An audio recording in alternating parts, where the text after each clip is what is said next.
আমার প্রথমে ধারণা ছিল যে ওর বোধহয় তো মাথায় গোলমাল আছে। আমি পরে বুঝলাম যে ওর হরমোনেও কিছু প্রবলেম আছে, তার ফলে ও কখন কি বলে, কি করে, কখন কি ভাষায় ব্যবহার করে বা বডি ল্যাঙ্গুয়েজটাই এমন যে মানে মুশকিল হয়ে যায় চিহ্নিত করা।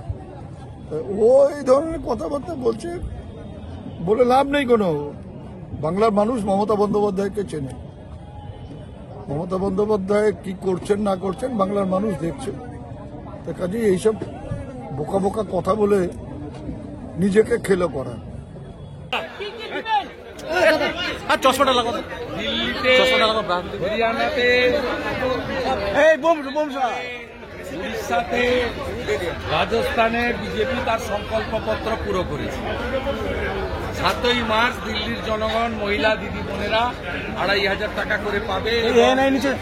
ইতিমধ্যে যমুনা সংস্কার শুরু হয়ে গেছে।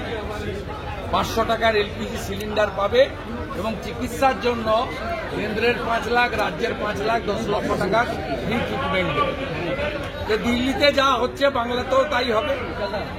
আমরা তো অনেক